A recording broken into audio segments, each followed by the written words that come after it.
You've got shit. I've got shit. We've all got shit. So let's therapize that shit with your host, me, Joy Gerhard.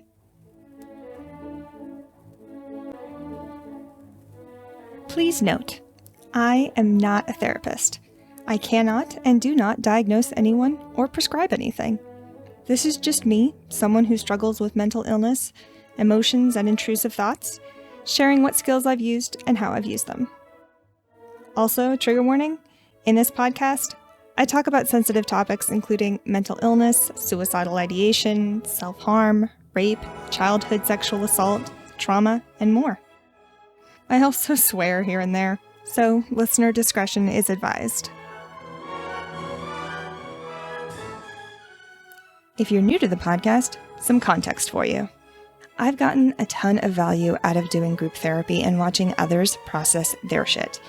In group, I can see other people's patterns and behaviors much more clearly because they aren't my patterns and behaviors, but rather they're adjacent to mine. It's such a relief. I want to share this relief with you via this podcast, wherein I practice skills while actually in the thick of shit. Each episode, I typically do an introduction and provide some context. Then I play a recording of me actively dealing with shit. This isn't me talking about psychology or theories. I'm actually in distress, having strong emotions and strong urges. You're going to hear me crying, angry, numb. But my intention is always to move through an emotion, never to stay there. So stick with me, and we'll actually come out on the other side by the end of the episode. Alrighty, let's hop to it. Welcome to December. Holy shit. We are now in December of 2022. So welcome to this episode and welcome to this month, the last one of the year. This episode is going to be similar to the one from 2 episodes ago, which was an episode of my exposure therapy. So I am going to highly recommend that you start at the beginning of this series, Exposure Therapy Session Volume 1, which is episode 28. That's going to make this episode make so much more sense because I spend a bit of time at the beginning of that episode explaining what trauma is, what PTSD is, what exposure is, why I'm doing it, and exactly what I'm doing exposure to.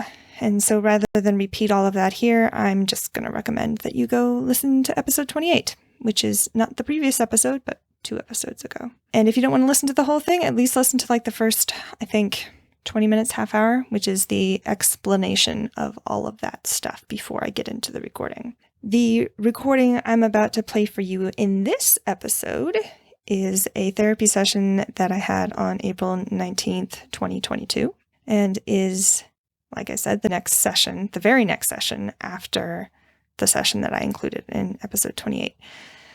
And like I said, I'm recording this commentary on December 1st, so it's about 7 months later. The session starts off with my therapist going over the exposure forms that I filled out during the previous week. Quick reminder of what I've been actually doing in exposure. In a therapy session, I will tell a story of a memory. In this case, it's a memory of me talking to my dad about the concern that I will just continue to be sexually assaulted. And my dad saying, well, if you leave your car unlocked in a bad part of town, ... And so I record myself telling that memory in great detail during session, and then every day between sessions, I listen to it.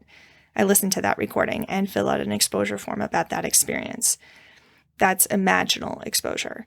And then in vivo, which means in life exposure, at that time was listening to a New York Times interview with Donna Rotunno, who was Harvey Weinstein's lawyer at the time.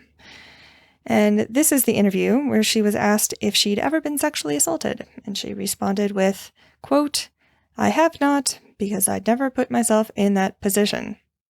End quote. So, at the beginning of the recording I'm about to play for you, my therapist and I are talking about my exposure forms for those tasks. And if you want to see what an exposure form looks like, I have a link in the description to what they look like, and I've also shared some examples on my Instagram account if you want to check that out. Now, typically I reference skills from the DBT manual, and while my therapist and I do name a couple skills during our session, the bulk of what I'm doing in this episode is using the observe and describe skills from DBT. If you're new to the podcast, first off, welcome. And second off, the skills I'm about to reference are from the DBT manual by Marsha Linehan. DBT stands for Dialectic Behavioral Therapy and is my therapy type of choice. The DBT manual is linked in the description, both in PDF form and where you can buy a hard copy. Whenever I'm quoting the DBT manual, or really anyone else's work other than my own, I turn on some reverb, a little sound effect, so that I sound like I'm in a Broadway theater, or more accurately, a Broadway theater bathroom. My therapist and I will be talking about skills from one of the 4 DBT manual modules, one of the 4 sections, which are mindfulness, interpersonal effectiveness, emotion regulation, and distress tolerance. And every skill we mention, I will include the specific handout that we're referencing in the episode notes, if you want to go take a look. Incidentally, I do leave in all of the pauses. So every time my therapist asks me a question, and it takes me a long time to come up with the answer, I left that in because I wanted to present as accurate a portrayal of what a therapy session actually looks like, or sounds like, I guess. Yeah, I more often than not don't have an answer queued up. It takes me a minute. Oh, and before I forget, a huge thank you to my Patreon supporters. We actually have another new supporter this week, or a pair of supporters, I guess. Holy shit. Sunny and Juicy just started supporting me on Patreon. What a huge gift. Thank you. And they're also the first people I don't actually know in real life, though something about them seems vaguely presidential to me. That's my guess. We'll see if I'm correct. Andrew started supporting me a few weeks back, so a great big thank you again to Andrew. He's also responsible for the pop filter that I have now, so if you think the audio sounds better, you can thank Andrew as well. And I can't forget my original supporters, Anne and Ruth, who have been with me since the beginning. You all are luminescently incredible and are 94.4% of the reason why this podcast exists for public consumption. So thank you so very much. And if you, dear listener, would like to support this podcast, the link to my Patreon is in the description. Alrighty, that covers pretty much everything, so we're going to dive right on in. Past Joy, take it away. Okay, so I was looking over your forms, but I also read that email. Great, cool. There were some pretty big realizations that you had. So talk to me a little bit about like how exposures went and that realization this week. Future Joy here. The email that my therapist just mentioned that I sent to them and that they read is as follows. I had this zoom out moment when I saw a mechanism running, and I jotted it down so that I wouldn't forget. A person's focus on their intention means they're no longer paying attention to the impact of their behavior. So let's say a friend tells me that I've hurt them. If I respond to their pain with, yeah, but I was trying to do something nice for you, what I'm not doing is paying attention to whether that thing I did was actually nice for them. I'm putting all my attention on my intention and none of it on actually analyzing the outcome. So again, if I responded to that person's hurt by saying, yeah, but I was trying to do something nice, I have basically shut off my ability to learn. I'm not checking in to see whether my behavior had the desired effect. I'm basically telling them, hey, I was trying to do something nice for you, so you shouldn't be feeling the way you feel about it. Essentially, I'm saying that what I did was objectively right, so if you're hurt by it, it's because you're responding wrong. But here's the thing. My intention doesn't matter. Or rather it does, but only in 2 very specific ways. See below. Mostly my intention doesn't matter because I've still caused harm, and that harm is not contingent on my intentions. If I didn't mean to break your nose, but I did it accidentally, your nose is still fucking broken. Your nose isn't broken less because it was an accident. For me to tell you to feel less pain because I didn't mean to do it, that's fucking bananas. So, what are the two very specific ways in which intention matters? Number one, it matters in how my friend that I've hurt will move forward in their relationship with me, i.e., in their trust of me. If I hurt them accidentally, they know it's likely not going to happen again, and we can move forward without major boundary revisions. If I did it on purpose, they may not trust me anymore and may choose to distance themselves from me and put up other boundaries. And the second way that intention matters is it matters in how I adjust my behavior. Let's look at the end result, which is my friend feels hurt. Okay, now if I intended to hurt them, then great. I can continue on with my behavior as before, no change needed. If I did not intend to hurt them, then my behavior needs to change. My intention matters in how I will adjust my behavior in the future. My intention is my bullseye, what I was aiming for. It's important for me to know what I was aiming for so that I know if I hit it or not. If I miss the bullseye, I don't get to yell at the bullseye for being in the wrong spot. I'm the one who missed.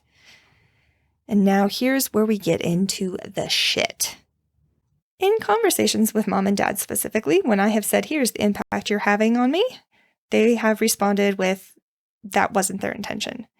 And then they have suggested that if I'm hurt, it's because I'm misreading their intention. That it's my negative interpretation of their behavior that's the problem. That because their intentions were good, I should have been helped by their behavior.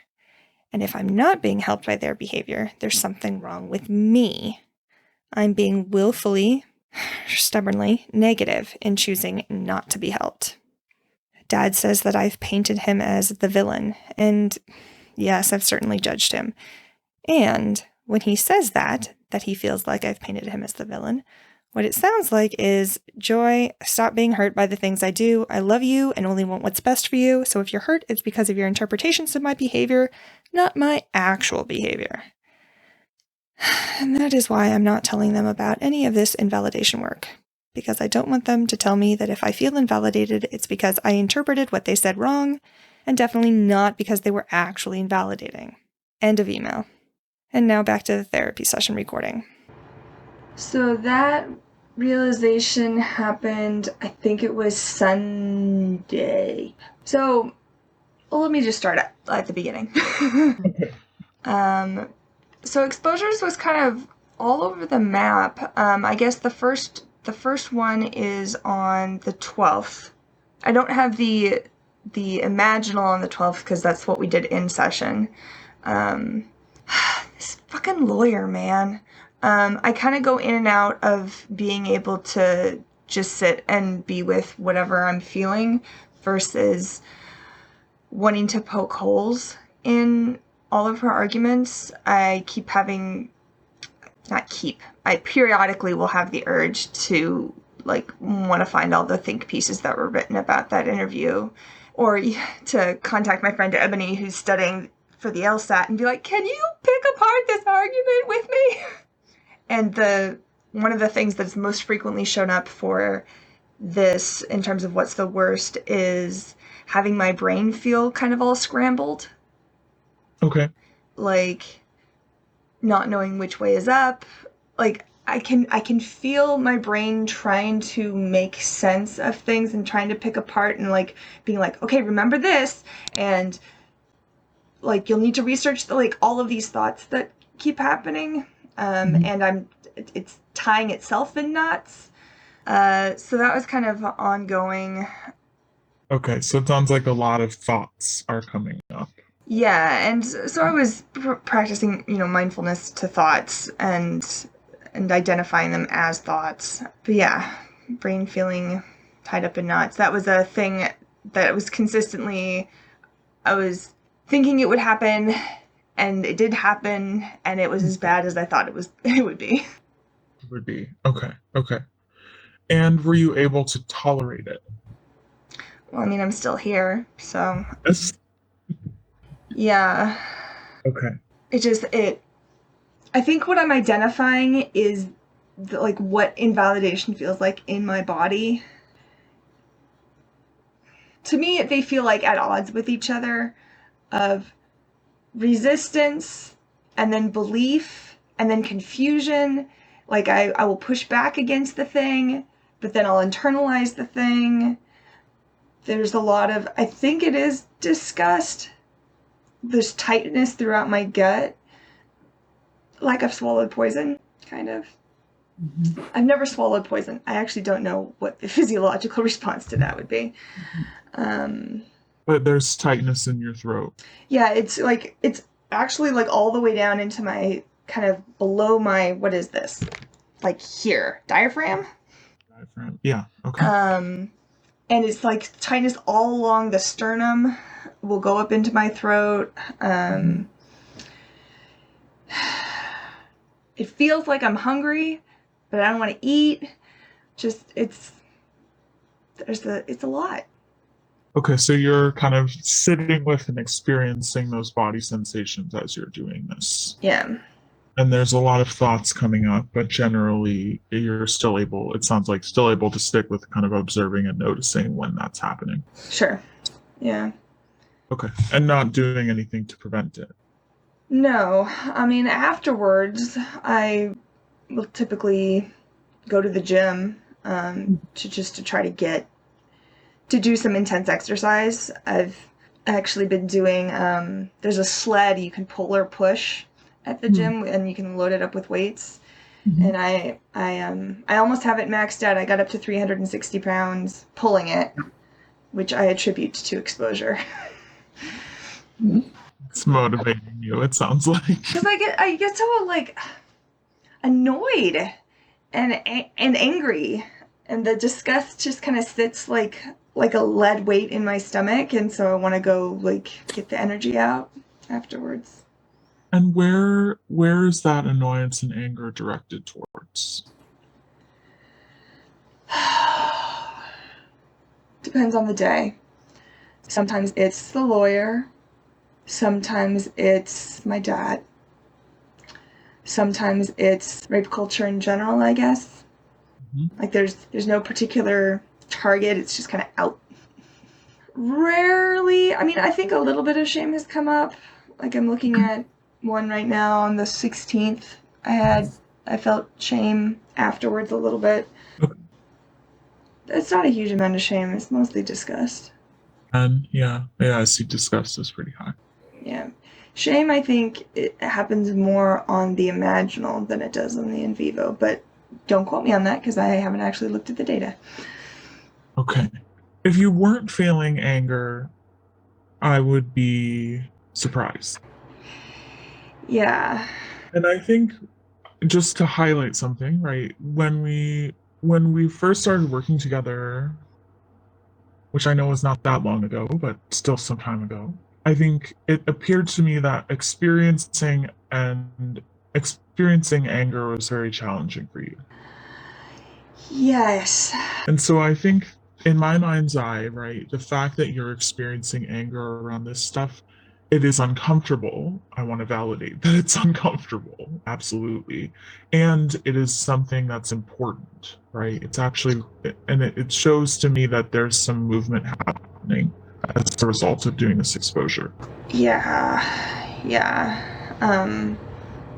I think I have an easier time accessing anger around the in vivo because my Mhm. dad's not involved.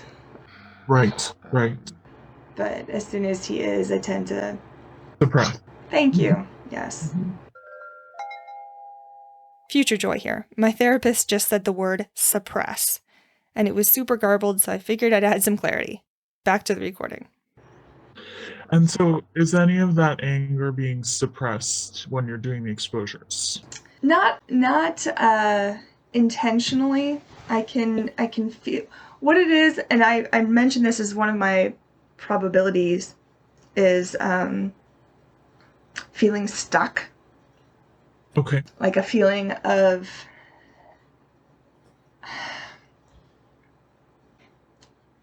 it kind of feels like there's if the headwaters of an emotion are in my stomach, it's like there's a dam that is built up over them. Like I can feel they kind of want to come up literally Mhm. vertically, and they just feel trapped kind of in my gut area, Okay. which is why I I've been labeling it all disgust because it's the Mm-hmm. closest thing I got. But Okay. I'll mention, serious tension in my gut as being a frequent thing that happens. And there's this feeling of stuckness. Okay. How do you feel overall about how the imaginal recording, listening, and the in vivo are going? Um,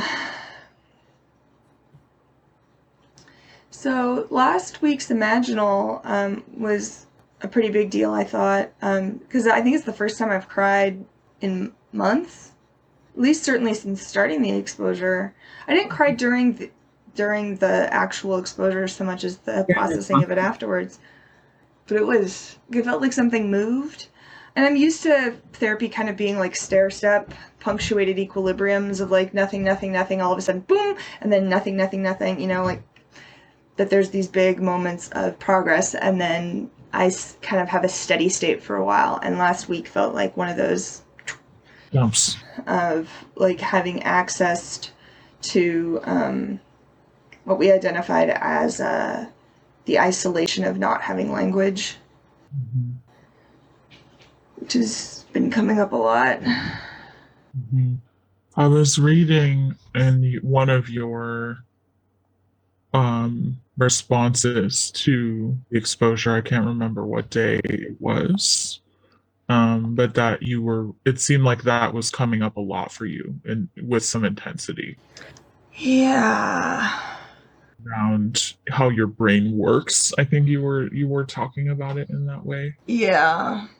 I think I mentioned to you during maybe it was the last session that I've basically been using TikTok videos as my like internal translator. Of like I'll Mm-hmm. find somebody who explains it exactly right and I'll send it to my sister and be like, "Here, this explains this." Because I don't have an ability to explain it in a way that people will get it. That's Okay. that's the thing. Cuz I noticed like I will use analogies. I will use movie scenes. I will use whatever I can to try to translate. And, sometimes it works and sometimes it doesn't. Okay.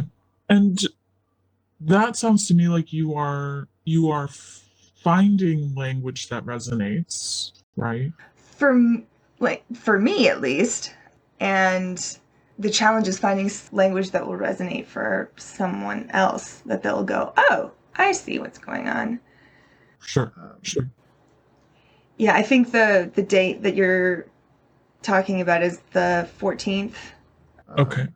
where I actually I wrote a bunch of stuff before I started exposure, and then in the middle, and then after, and kind of the feeling of hopelessness that I had around I will have to explain this to every future employer.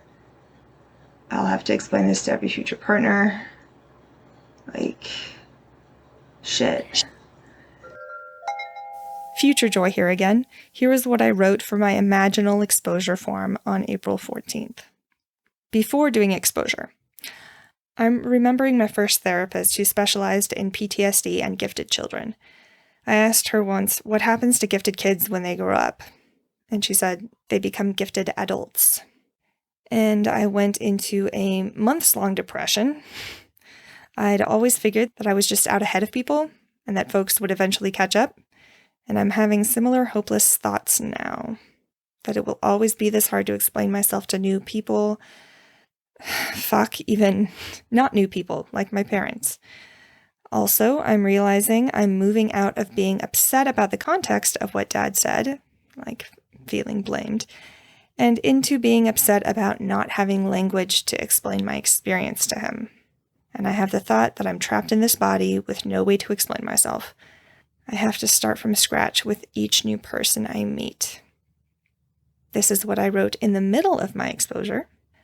I'm having an increased awareness of the way my brain works and how it perceives things, and I'm having the thought that I'm fucked. Like, it's not a personality flaw. It's not a lack of skill. My brain works this way. And I'm having the thought that I will always be separate and never be able to be at ease, and that I'll always struggle to explain myself. And this is what I wrote after doing exposure. I also realized that Dad's argument assumes opportunistic perpetrators. He assumes that by putting myself in a bed with a man, that the man will be, well, she's asleep. I guess I'll fuck her. As opposed to assuming that these people sought me out and knew what to look for. He's suggesting that by locking my car or parking in a different part of town, that will solve the problem. He's not considering people who will find a car anywhere and break the window. And now back to the therapy session recording. I was curious about, there's an interesting dialectic in what you said. I remember reading, you said like something about you were ahead of people and eventually they would catch up, right? Yeah. Interesting to me, right? Because there's a little bit of like self-validation in that, right? Of like, I am just different from other people, and maybe other people will catch up to me at some point, right? Yeah, that was the belief I had, that I had just like left the train station earlier or was going slightly faster or whatever, but that other people would eventually catch up to me and I would stop having to explain. Because there's a couple problems that I run into, is that I do things incredibly, incredibly quickly. Mm-hmm. Even if somebody else and I have the same knowledge and the same skill level, I can do it faster. Mm-hmm. So I will be asked to do things because I can do it faster. Like, we're on a deadline, we need to do this to get this done. Joy, can you do it because you'll do it faster? Then there's also the problem of I learn things extraordinarily quickly. And it looks like I just know it innately, which I don't. I learn really fast. And then I'm a bad teacher because I don't understand how to explain it to someone so that they'll be able to learn it. I know how to teach myself pretty much anything. Mm-hmm. And in fact, teachers get in my way. When I was in college, I would go to the lecture just so I knew what the objectives were and then write my own notes. Like, I would copy all of my notes from college, or copies of my lecture notes, where I redid the whole thing so it made sense to me. Mm-hmm. I don't know how anybody else's brain works. I don't know how to explain anything to anyone else. So it's just this like, oh, ask Joy, she can teach you. I'm like, no, I can't. I can't teach you. And then there's all this pushback and this anger and frustration with me that like I'm being willful. I'm refusing to teach somebody. And I'm like, knowing a thing and teaching that thing are two different skills. I don't have the skill of teaching. Mm-hmm. Mm-hmm. It's just this constant, like, I can't. It's not that I'm out in front. It's that I'm on a different plane. It's not better or worse. It's just different. And I just always thought people would catch up and I would stop feeling this different and this isolated. I wonder, I'm curious though, are those the folks that are saying things that feel representative of you, right? Do those ever feel validating to you, or like there are other people that you relate to that might understand you? Well, at least they understand the experience of that isolation and like what it's like to try to explain things to neurotypical people. I don't know what the word is. Allistics, I've heard. Mm-hmm. One of the other kind of depressing statistics that I learned from that therapist is that she was talking about IQ, and I don't know where autism fits with IQ, and I don't even know how relevant IQ is at all. But the point she made is that on the bell curve, the people who are at the center understand each other really well. The people who are at the end understand the people in the middle better than they understand each other. Mm-hmm. Like, there is so much difference amongst the people who are at the end that there's actually less difference between the middles and the ends. Well, I understand like there's a shared experience of otherness. I don't know. I mean, because I've actually, aside from my friend, who's the only other person I know who suspects that they might be on the spectrum, like I haven't spent a lot of time talking to somebody else about Being autistic. Yeah. Okay. I haven't even been diagnosed yet, so. Sure. And we can talk more about that diagnosis piece, I think, in the later part of session. But I'm just curious. I've just been curious about, right? Are there sources of validation for you around this? And it's sounding like there are not strong sources of that.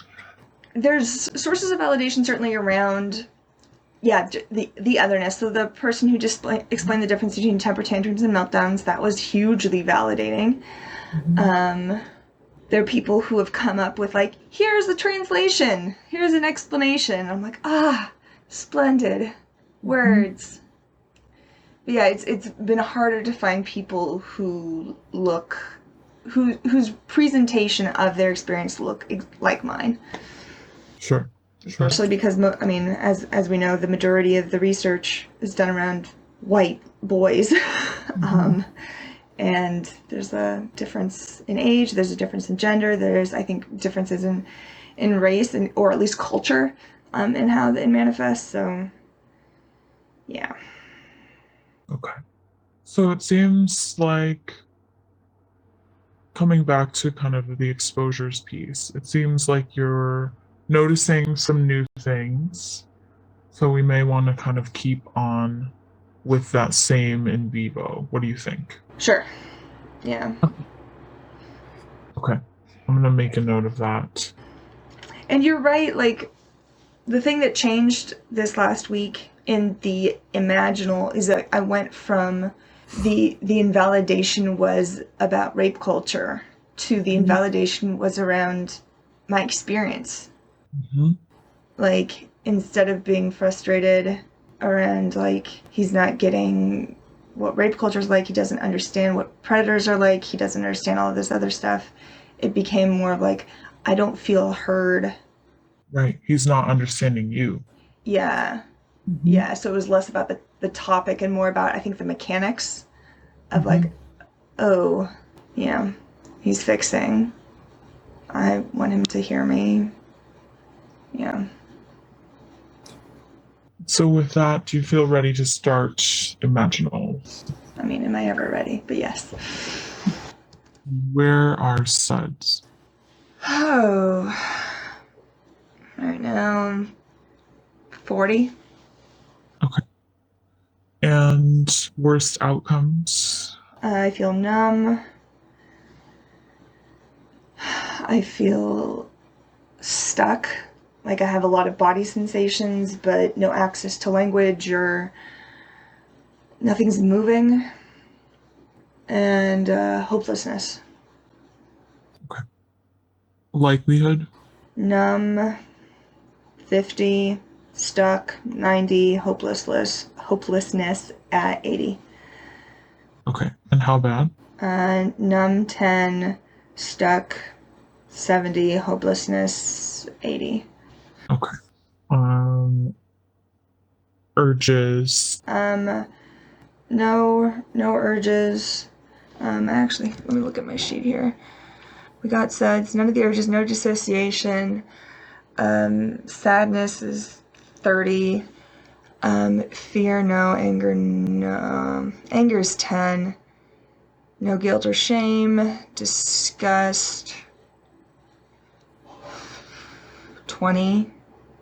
Okay. Joy, nothing. Acceptance, nothing. Okay. All right. Thank you. Let's start at the top. Okay. Memory starts in the kitchen. And I'm standing, I think, like over near the dishwasher. My dad's in like the doorway area. I'm agitated and worked up because I had the thought, I don't know how to prevent additional sexual assaults from happening, and that's what had prompted me coming out of my room. And we're talking about that. Mm-hmm. I am, yeah, there's a lot of kind of anxious energy, convincing energy that I feel in my body. Like, can you believe this? Like, isn't this nuts? Isn't this scary? And my dad is fixing. And at some point we move from the kitchen into the dining room, and that's where he says, you know, if you leave your car unlocked in a bad part of town. And it feels bad. It feels like I've been injected with something bad. I can feel it now. There's a trapped feeling. It's like he shoved something into my mouth and then put his hand over my mouth. Like I can't get it out now. I don't have language for what just happened. I'm aware that there's a problem in his argument. And that there's something particularly bad about that. Because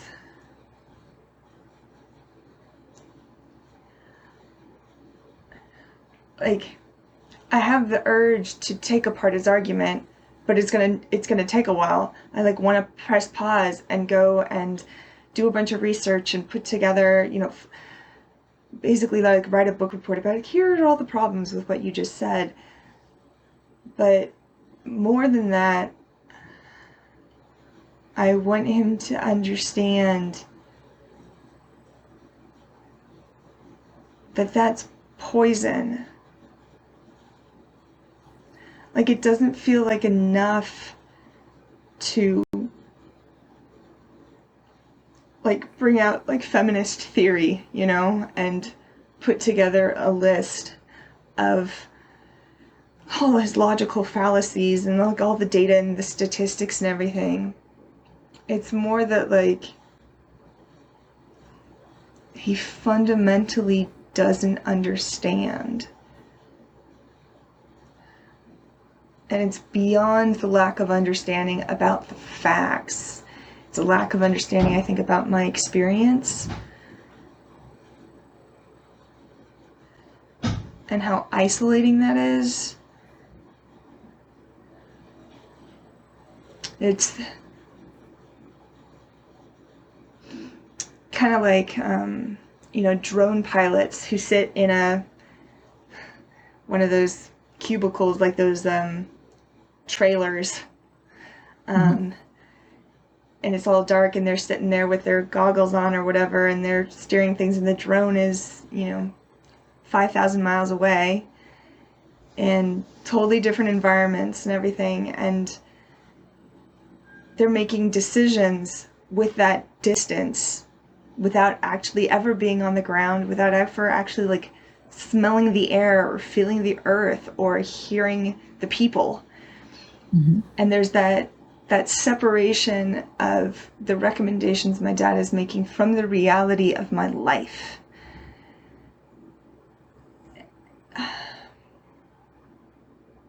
There's a bunch of different conversations he and I had that all kind of feel like one memory to me, but I think they happened at different times.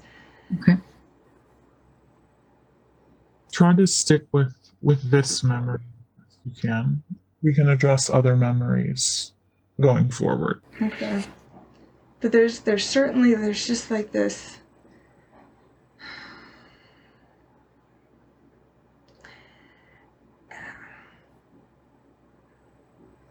I don't have the words. I'm noticing my body now. I'm rocking. I'm like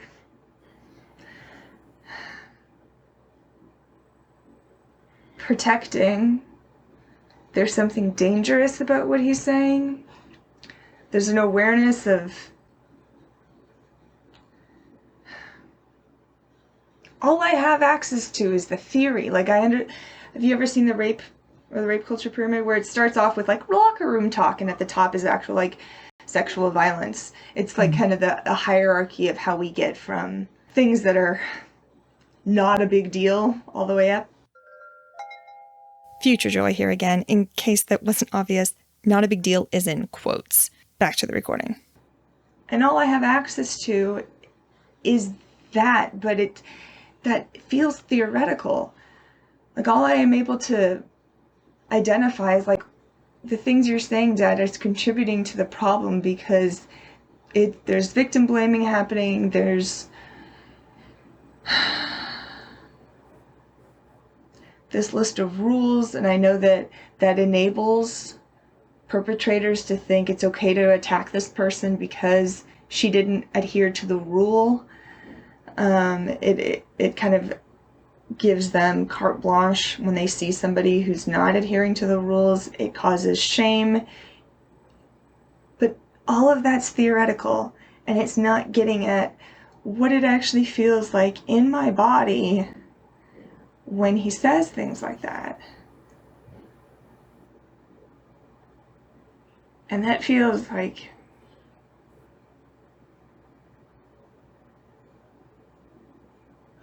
he's not safe. He doesn't know that he's not safe.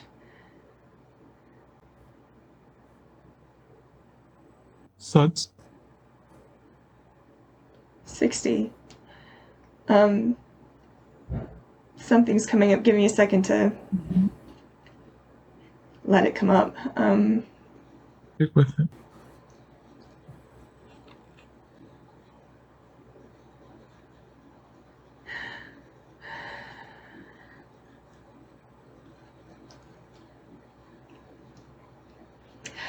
I'm angry at him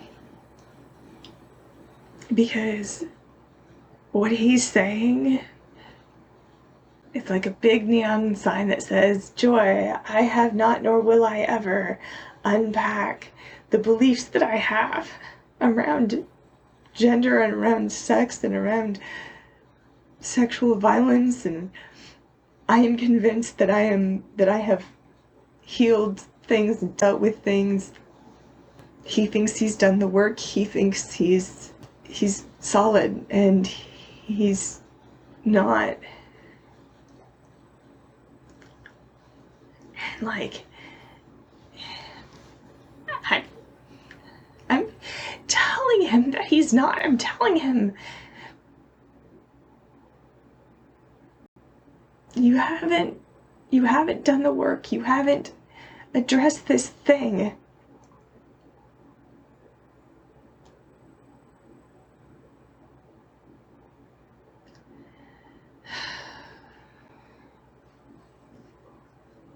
And it's poisoned. It's all. It's the only word I have for it. It's bad. And it feels trapped in me. And like I have no way of talking to him about it, because when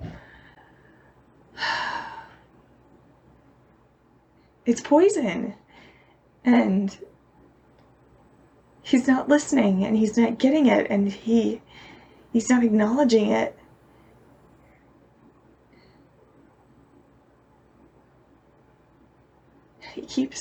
He keeps spewing it, thinking it's helpful. I'm out of the memory now. Now I'm. Bring us back to the memory. You said you were saying you were aware there's a problem with his argument. You wanted to press pause and try to convince him. Yeah. Realizing that what he's saying feels dangerous. Yes. Yeah. And there's just this. I feel. Here's a good word for you. Bifurcated. Mm. Totally, like they're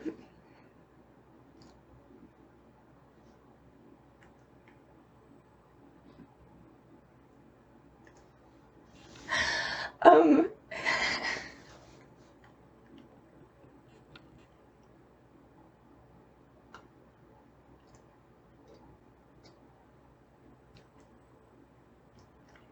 it's the experience of being cut in half, of like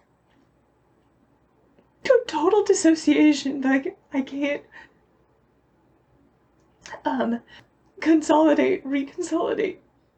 There's the the theory of like rape culture and everything, like feminist theory, I don't know what it's called. I'm like, here, let me point out all your logical fallacies and everything else, and that is completely separate from what it feels like in my body, and I can't collate those two things. I can't get them to talk to each other. Sucks. 80.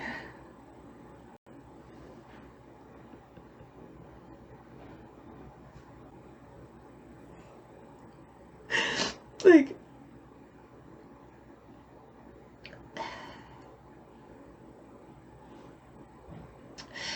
I feel split in half because the only thing I have language for is the theory. I don't have any language for how it feels. So it's like,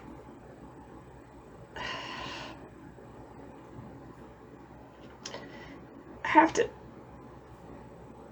push that out, push it aside, push it down. The feelings, like the body sensations, everything.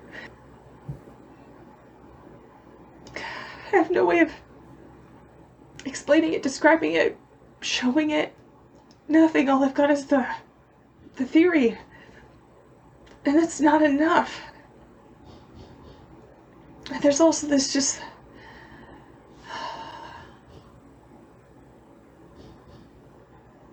this knowledge that even if I could articulate the feelings, he would invalidate them.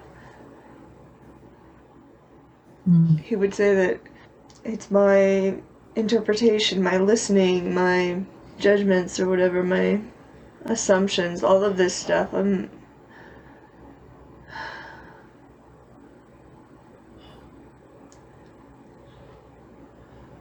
being like, I'm listening to him negatively. Hang on, let me, there's words here, I can find them.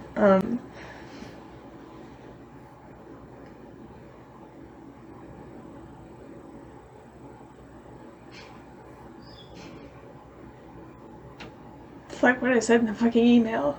Like, he's being very logical and reasonable and presenting this very, like, if this then that, you know, the, what is that, the transitive property in algebra, you know, if you leave your car unlocked, then this, very cause and effect. And what he's doing objectively is helpful, so if I'm not being helped by it, there's something wrong with me.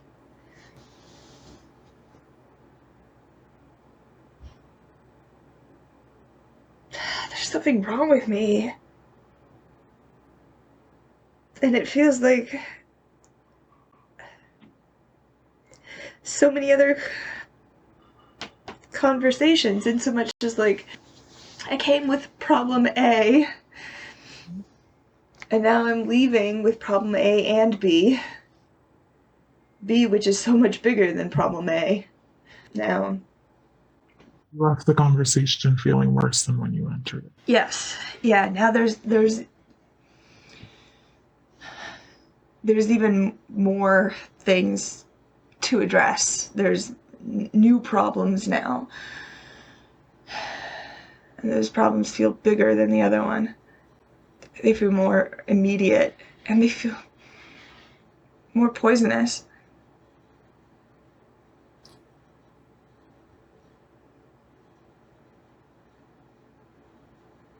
And I have no way to get it out. It feels hopeless. You're doing great. I want us to start from the top one more time. Okay.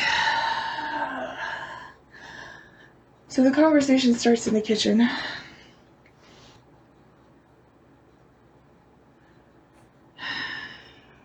I'm angry.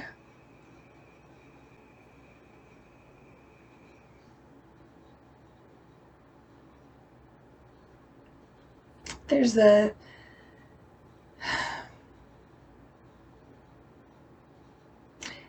gotcha-ness to my anger, in so much as like,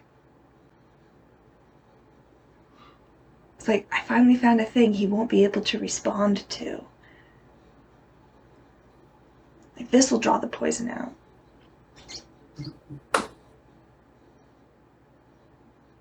Sense. 60. It's not quite right.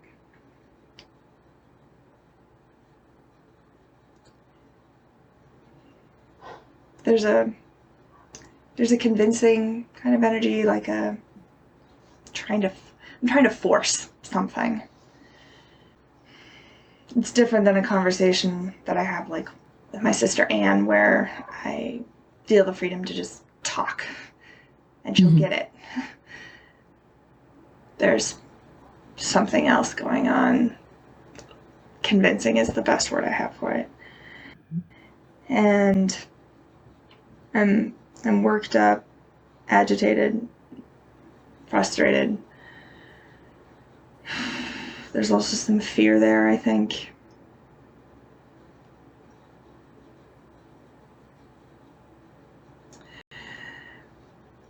I don't have it right. Can I start over? Yeah, you were in the kitchen. Yeah, I'm feel like more like I'm describing my memory of the memory than the actual memory itself. Okay. Like I'm adding things to it that I don't think are accurate. So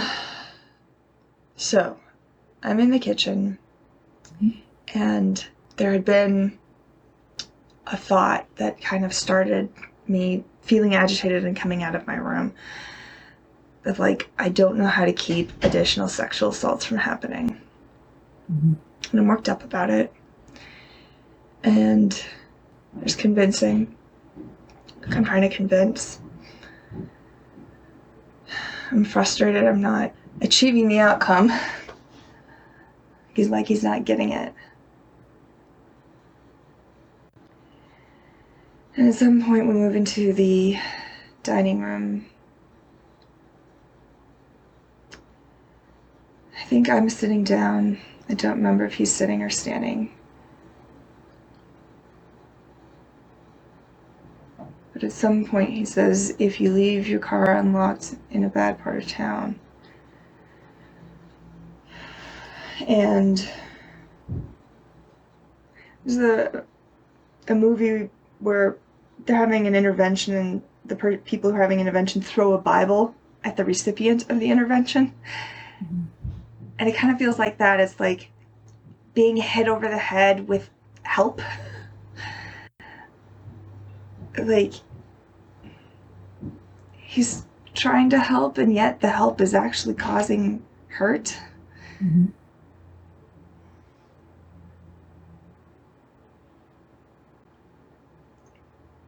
It feels poisonous. It feels bad.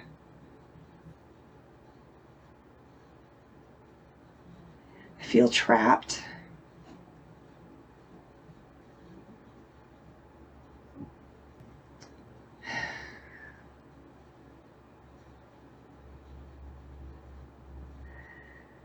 I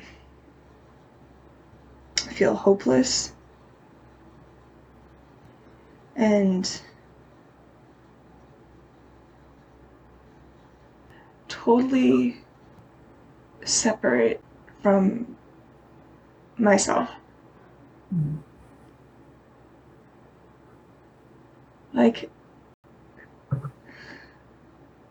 is this logic? It's like, we're only going to have a conversation about the logic. We're not going to have a conversation about the trauma. We're not going to have the conversation about what it feels like in your body. Like, kill that part of yourself.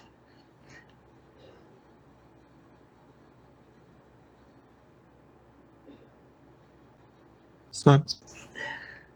80. We're gonna stop there with the memory.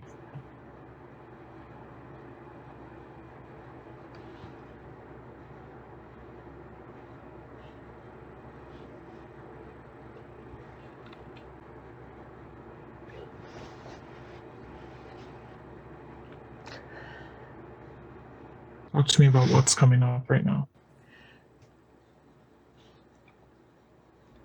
Well, it's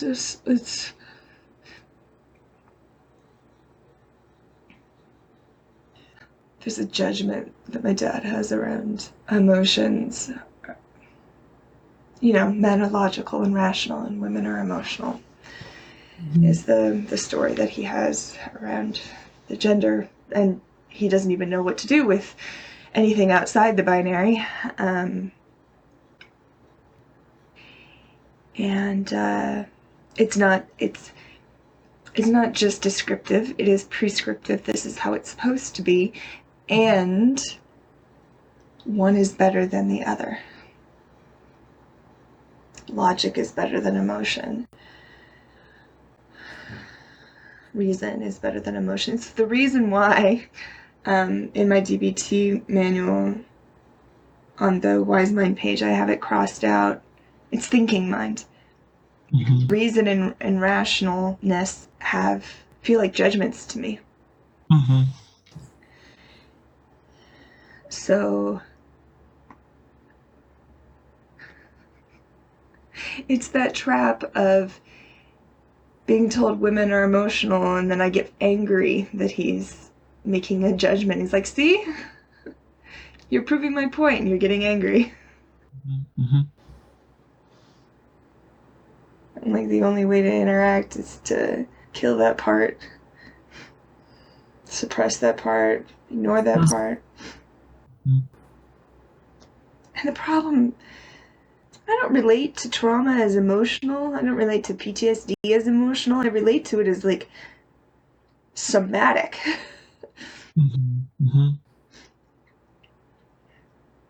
And the problem is that I have cut off the emotional part, dissociated from the emotional part, which means I've also just dissociated from my body. Because emotions are in the body, right? Yep.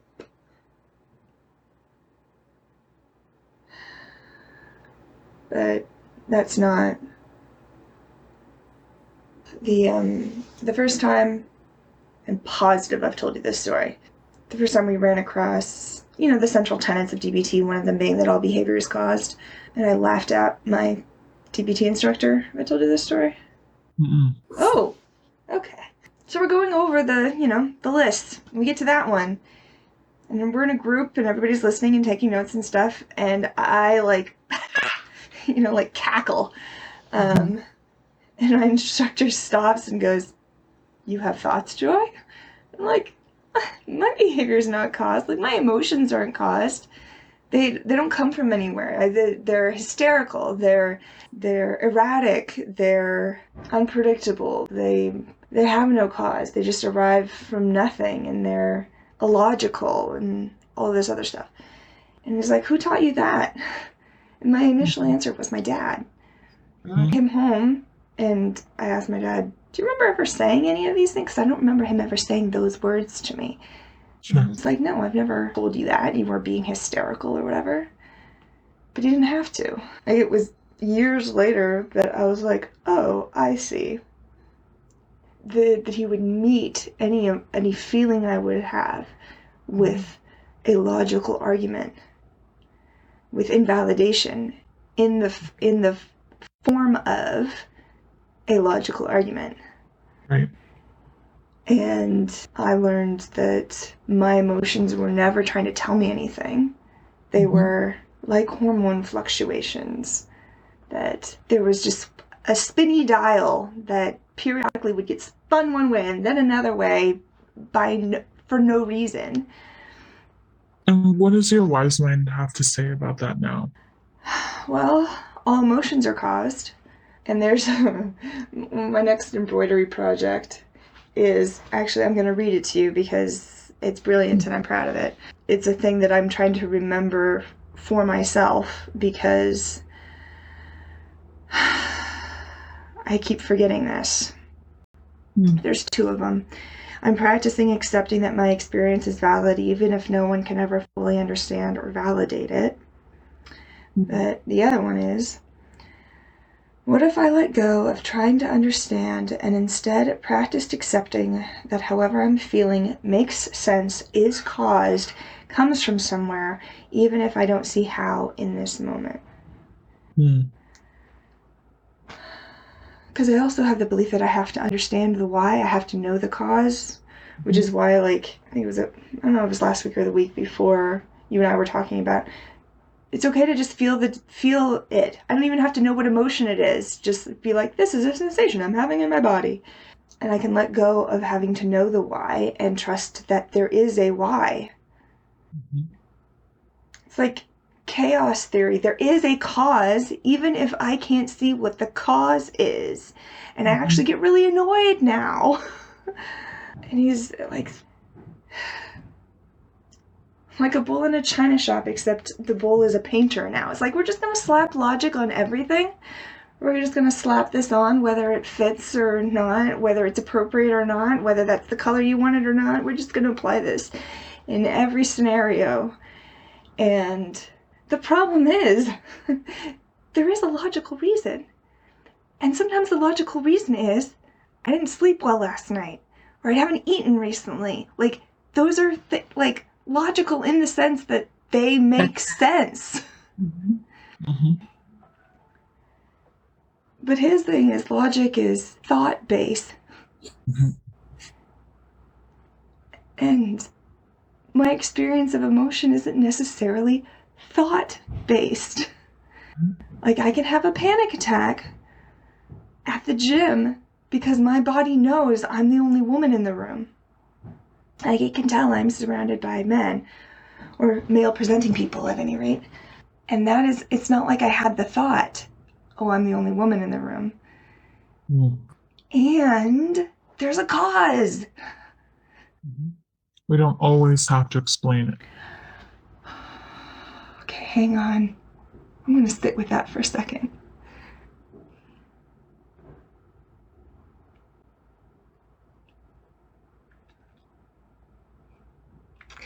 And that's that like 3-paragraph thing I wrote on the imaginal from last week. The hopelessness of the thought that I am going to have to explain this to everybody moving forward. I definitely have the thought, and this has been confirmed by my parents, that if my boundaries won't be respected, I won't be respected unless I can explain my boundaries, if I can explain myself. My mom kept saying that she really wanted to know the why behind why I didn't want her to come into my room. As though that would, she's like, if I could understand why, like, I would remember better. I'm like, but I've spent 11 years explaining the why and it didn't help her remember. She has this belief that understanding why is required in order to honor a boundary. And that shows up all over the place. It shows up for you. Yes.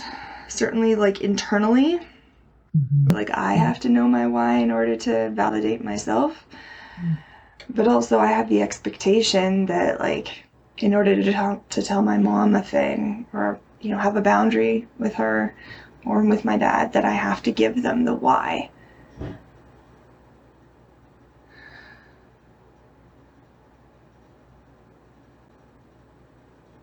I'm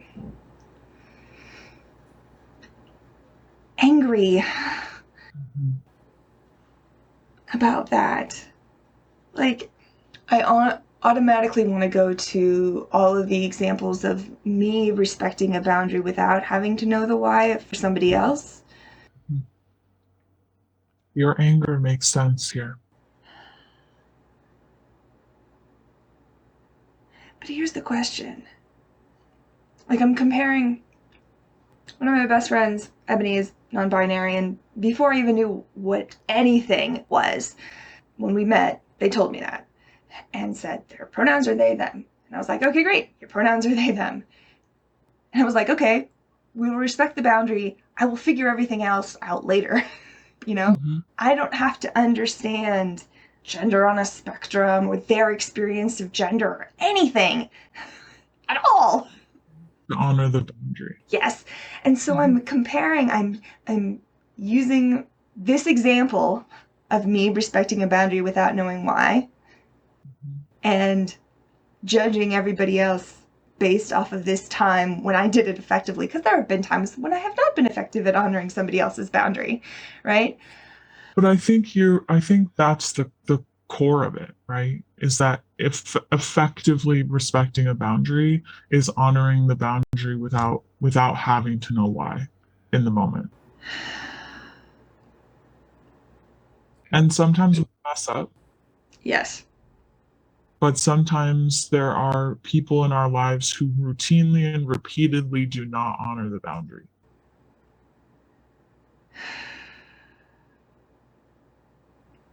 And I'm judging, which I know is not, it's not effective. It doesn't get me the desired result. It doesn't protect me. It just makes me angry. And I have the thought, and this is another problem with my brain, where it's, I figured it out. Why can't you? But when my brain is different, I don't know why. For whatever reason, I could accept that in this other instance with my friend and just be like, yeah, okay. I don't know why. I can't tell you why. I can't tell you why that clicked. And I'm judging everybody else for not having that same experience, for not making that same choice, for not clicking. Because how does it make you feel when they don't do that? Unheard, unrespected. So I want to move away from trying to practice non-judgmental right now because I actually think that's not effective. I think what's effective here is practicing self-validation. Because I see you moving towards non-judgmental, right? Yeah. To invalidate yourself. You annoy me.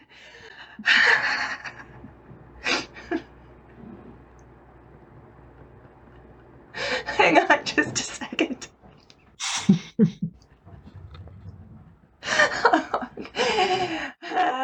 Okay, you're absolutely 1,000%, like a gazillion percent correct. And I'm really annoyed right now. I am using non-judgment to invalidate myself. What? Like, isn't non-judgment a mindfulness skill? Isn't that being skillful?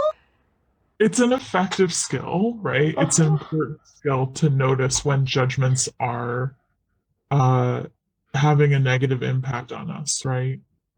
But having the opinion that it's wrong to cross a boundary, which is kind of essentially what I'm hearing the crux of what you're saying is, having that opinion is not something we need to be non-judgmental about. Okay, hang on.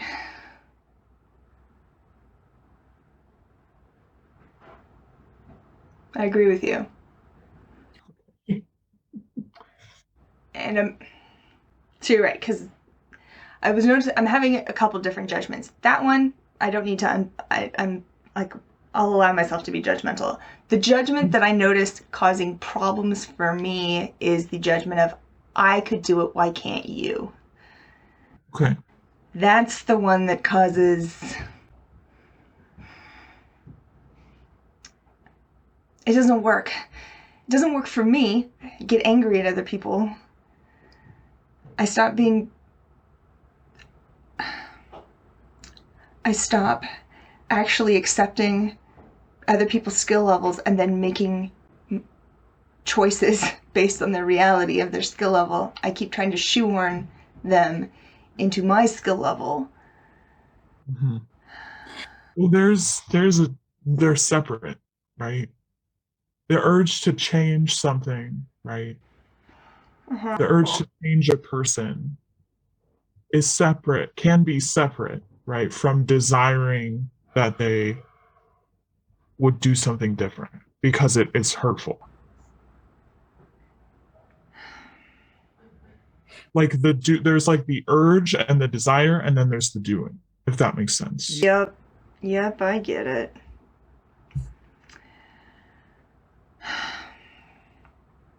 And it's okay to have the urge and the desire for the people around you to do better.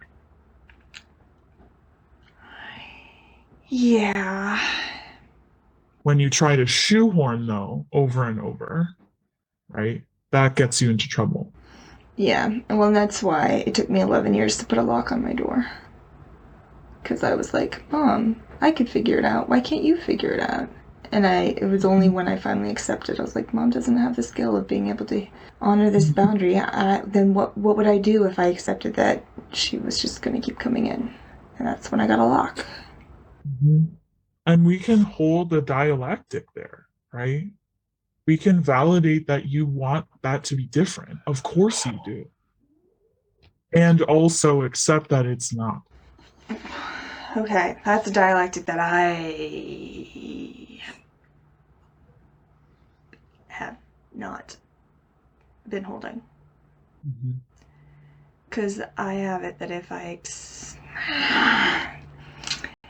accept that that is what is so, I use that to squelch, suppress my desire that it were my wanting it to be different. Because you're totally right. Like I'm using a non-judgment to invalidate myself.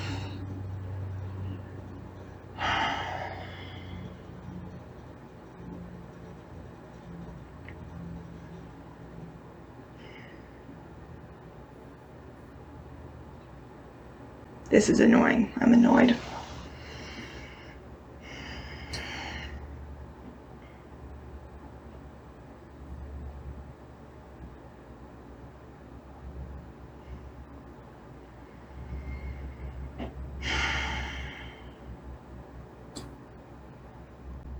Now what?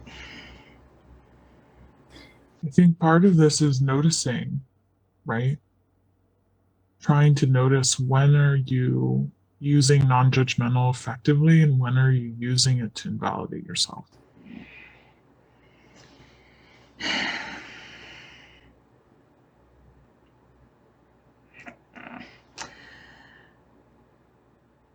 And that might take time to suss out and practice. So I think you actually have had a lot of practice in validating yourself. We know that. Yes. But I'm hearing you validate yourself more in this process. I want to sort of honor that work that you're doing. Thanks. You allowed the emotion to come up today while we were doing the imaginal. Yeah. Hold on, I want to let this happen. That's the start of self-validation, right? Is moving away from the suppression. I don't like it. I like I have the thought it feels wimpy or like weak or soft or something. It's about emotions coming up. Oh, myths. Yeah, that certainly there's like logic is strong, emotions are weak. And that self-validation is permissive.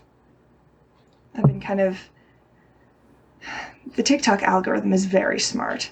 I've ended up in gentle parenting, which one of my favorite creators does comparisons of like what people think we mean versus what it actually is. And what people think it is very permissive. It's like, you can totally throw a tantrum, like it's okay that you're hitting me, like you have big feelings, and just like letting the kid run wild, as opposed to like, hey, it's not okay to hit me. So while you're doing that, we're going to put you like in your timeout beanbag or whatever. And you can punch it all you want. You're not going to punch me though, Yeah, I clearly have like this belief that I need to shoehorn myself. I need to like make myself fit, and that allowing my own emotions is indulgent, permissive, like I think it was the early 2000s when it was all of these like motivational, like get up off the couch, like you don't want to sit your lazy ass down and eat potato chips all day, like just go to the gym, just do it,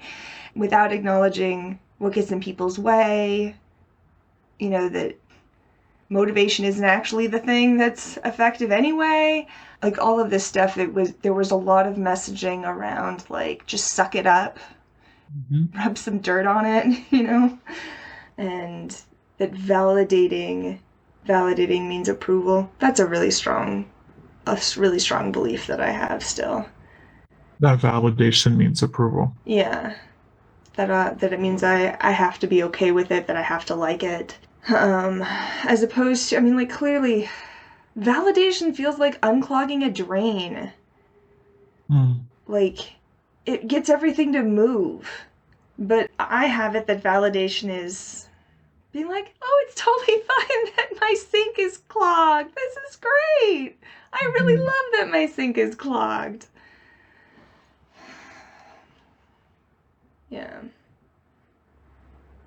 I mean, I know from experience validation is the thing that actually has the emotion move and pass. Like, it doesn't stay. It's not permanent. It doesn't get stuck. I'm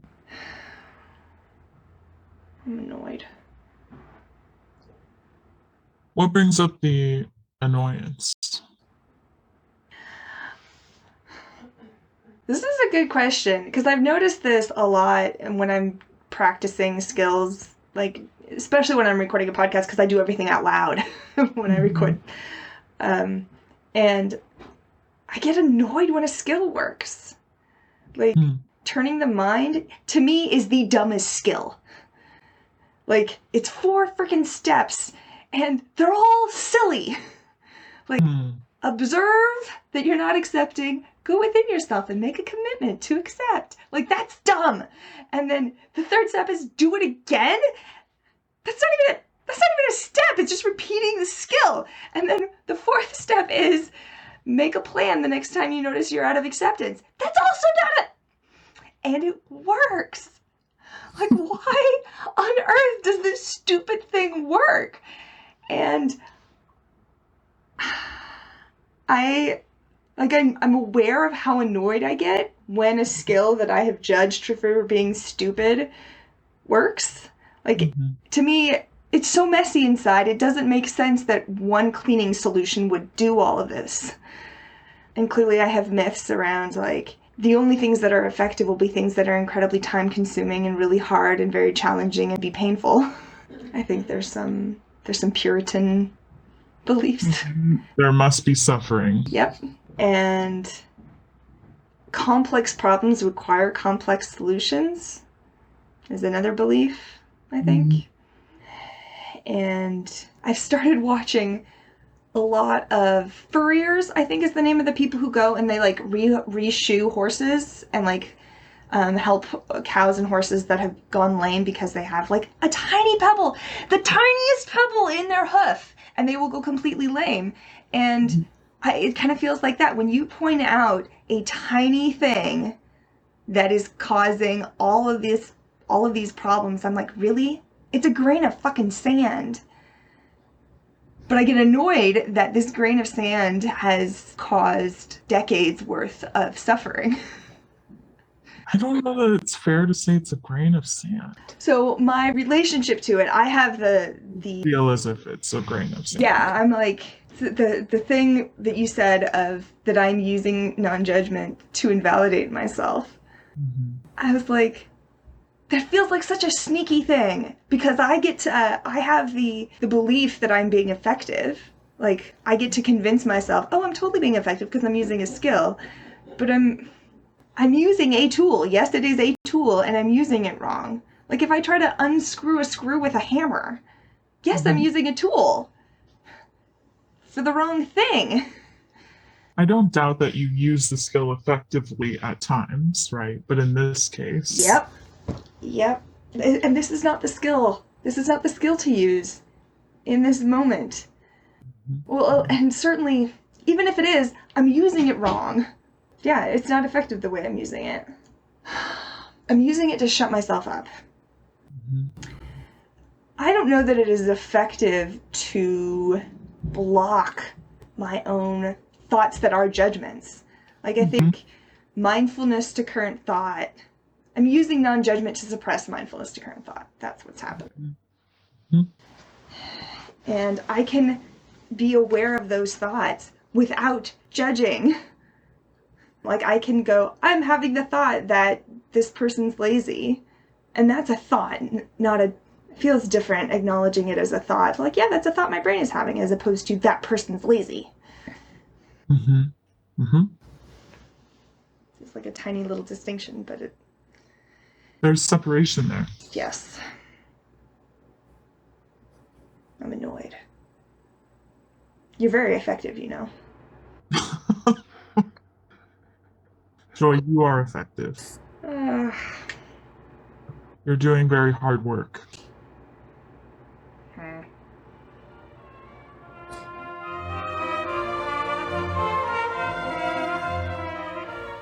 Welcome back to the future. So I have some thoughts, but I figured I should start doing segments for my outro to kind of group things together. So let's start with a fun update segment. First, a fun update about my progress at the gym. I mentioned in the recording that there was this sled thing that I can add weight to and then pull or push it around. And in April of 2022, when I made this recording, I was pulling 360 pounds back and forth 10 times. And the last time I loaded it up, it was at 450 pounds. So that's nice little progress. Go me. Another fun update. I haven't spent a lot of time talking to someone else about being autistic. Well, that is no longer true. It turns out that every single one of my closest friends is likely autistic. So the therapy session I just played for you was in mid-April, and I got formally diagnosed on May 6th, so just a couple weeks later. And since that diagnosis, I have started talking to my friends about the questionnaires that I took and the sort of diagnostic criteria I was asked about during my assessment. And my 4 closest friends all were like, oh, interesting. Which, of course, makes total sense, right? Because I've gravitated towards people who understand me and whom I understand. And I basically self-selected for autistic friends. So that's cool. And another fun update related to that, I also found a lovely little community of fellow autistic folks who are local. And we do a Zoom call once a week where we all pretty much just hang out in the chat. And we also have a Discord server that we all chat in. It's fucking awesome. It's like my people. Another fun update. I mentioned in the recording that I had a couple embroidery projects planned, and I've actually finished one of them. And I will post that on Instagram, so you can go check that out. It's the one that says, I'm practicing accepting that my experience is valid, even if no one can ever fully understand or validate it. And what's interesting about this one, I actually originally was going to put even if no one else can ever fully understand or validate it, but that implied that I fully understand and validate it. Oftentimes I don't understand or validate my own experience. So it's important that I practice accepting that my experience is valid, even if no one, including myself, ever fully understands or validates it. So there you go. Moving on to another segment here. I figured I'd call this my reference segment. I mentioned a TikTok where someone described the difference between temper tantrums and autistic meltdowns that I found hugely validating.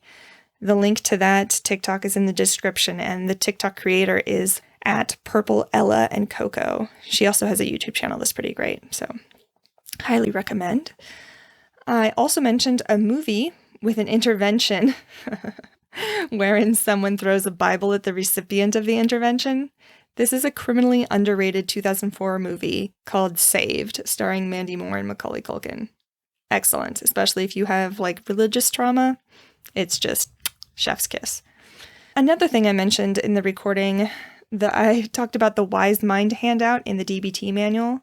The original handout has a Venn diagram depicting reason or rational mind and emotion mind. And the intersection of those two is where wise mind lives. And I don't like this depiction. It implies that in order to be wise, we need to reject or discard parts of our thoughts and parts of our emotions, which I take issue with. I have a version that I prefer, and I've linked it in the description and also on my Instagram. I prefer a depiction where wise mind is a bigger circle that goes around both the rational, reasonable mind and emotion mind. And additionally, I also really don't like the term reason or rational there, because it's absolutely possible to be totally in my head and not using reason or rationality. I also dislike those terms because they're terms that have a distinct bias to them. Because culturally, we value reason and being rational. Unreasonable is bad. Irrational is bad. So there's judgments that we have around those. And I prefer to call that portion of the diagram thinking mind instead, because that's what our brain does. It has thoughts, and not all of our thoughts are going to be based on reason or rationality. Another thing I wanted to mention, this whole idea of needing to understand something in order to respect it. I mentioned that in the recording, and there's an incredible TikTok about this very topic that I wanted to share. The link to the original is in the description, and I'm going to read a transcript of it here. This is in response to a commenter saying that understanding the why behind someone's boundaries really helps. And here's the response from the content creator Portia.Noir. One thing that we've been taught is that in order to give something respect, we have to fully understand it. And that just isn't accurate. In addition to the fact that we all have several differences as human beings and that respect should just be there, it's also asking the person that you're trying to understand to potentially strip themselves bare so that you get it better. It becomes an act of centering yourself over the person that you're saying that you're trying to understand. Do yourself a favor, give your brain a rest, and recognize, again, that you do not have to understand everything in order to give it the respect that it deserves, especially if we are talking about human beings. This thought process comes across pretty selfish, and I don't think that's what you're going for, so let's just not give it that appearance. And again, that was in response to an original comment saying that understanding someone's boundaries really helps. And of course, I'm left wondering, whom does it help? Food for thought. I also mentioned in the therapy session, was talking about my mom walking into my room without knocking, and that I then got a door lock. And I've talked about this quite a bit. I live with my parents, and that for 11 years, my mom has not been able to keep herself from walking into my room without knocking. And in episode 7 on radical acceptance, I asked myself the question, what would I do if I accepted that my mom can't stop herself from walking into my room without knocking? And the answer that came back was I'd put a fucking lock on my door. But for the 11 years prior to that, I would judge my mom, try and persuade my mom, argue with my mom, yell at my mom, explain my experience to my mom, all to try to get her to stop coming in. And it didn't work. I just got more and more angry. And it wasn't until I asked that question, what would I do if I accepted that my mom can't stop herself from coming into my room, that I was finally able to see that I could put a lock on my door. So that's the context for that. Also, towards the end there, I mentioned how annoyed I get when a skill works. As I was yelling at my therapist. Clearly, this is a common enough thing that I felt the need to record an entire episode just about that. And in fact, it was the previous episode, episode 29. It involves a conversation with my sister Ruth, who also gets really super annoyed about it. So go check that out. And one more thing. This thought came to me as I was listening back to the portion of the therapy session where I'm talking about how fast I am, how quickly I learn, and how quickly I can do things a lot faster than a lot of other people. And as I was listening to that, I was feeling some tension. And it occurs to me there's some nuance that I want to add to this. There are two main things, I think, that are operating when I talk about speed. And I want to actually acknowledge both of them so that they're not running in the background. One thing that's at work is the way my brain is wired, and the way my brain interacts with my body. Doing things fast feels really good in my body. It feels very zingy, like I get these little brain zings. Doing things efficiently feels really good in my body. Making as few movements as possible to accomplish as many of my goals as possible feels really good in my body. It's very, very satisfying. So that's one thing that's at play. And the other thing is white supremacy culture and capitalism.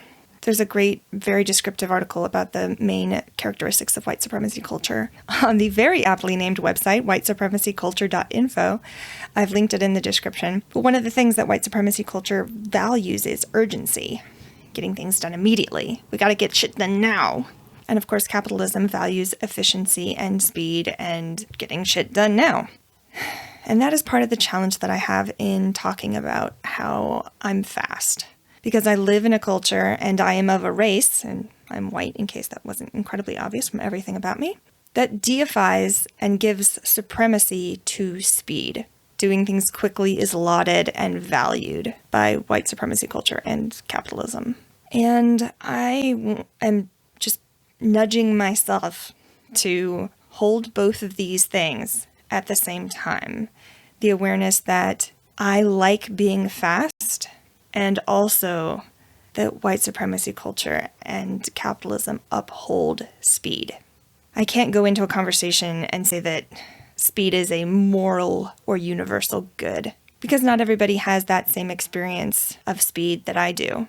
And expecting other folks to adhere to that would be me upholding white supremacy culture and capitalism, I think. I liken my experience to that of like a horse that likes to run. And I talk about this in therapy all the time, that I'm just like, just let me run. Being forced to go slow is physically painful to me. Like, it actually hurts in my body. It hurts my joints. It hurts my brain. So like when I hike alone because I constantly am outpacing my friends. When I clean or organize, I clean and organize super fast and super efficiently. When I type, my fingers are flying and I use tons of keystrokes because mice are inefficient. And all of that feels good in my body and in my brain, whereas going slow feels physically excruciating. So yeah, I feel like a horse that's just being forced to walk or being like kept behind a gate. And I'm like, just let me fucking go. And I want to be allowed to run because it feels good in my brain and my body. And not because I'm being forced to uphold a white supremacist and capitalist ideal. And that's a tricky needle to thread. I think that's part of why I hide my skills at new jobs, because I don't want to be forced to use something that feels good in my body, feels good in my brain. I don't want to be forced to use that for someone else's ends that ultimately harms me in the long term. Because typically I'm being asked to run in conditions that will get me hurt. So my horse analogy again, I prefer to run on like a flat open area. But if you drop me in the Rockies, that's how I break a leg. And most work environments are not conducive for me to be running flat out. But once a boss or coworker has seen me run, they have the expectation that I will do that always and in any condition. And that's just not accurate or reasonable. Certainly not in the long term, which is why I've gotten burnt out at every single job I've ever had. Yeah, it's a weird and complicated and nuanced thing to hold all of that. And I am just aware of, for myself, that I need to be cautious in how I talk about my speed so that I'm not being prescriptive about it. I'm not saying that other people have to be that way, because that is upholding white supremacy culture and capitalism. So, something for me to be aware of moving forward. All right. Well, that's pretty much all she wrote. So, I am going to sign off here. Thank you for listening and sticking through this very long episode. I mean, they're all really long, aren't they? But thank you for sticking with me. And again, huge thanks to my Patreon supporters. And if you're enjoying this podcast, please rate, review, on whatever channels you use to listen to it. Makes a massive difference. All right, so I still don't know how to end this, so I'm just going to do my normal thing and end it super abrupt. This has been Let's Therapize That Shit, with your host, me, Joy Gerhard. If you like what you heard, please rate, review, subscribe, and tell your friends about it. I'll see you next time.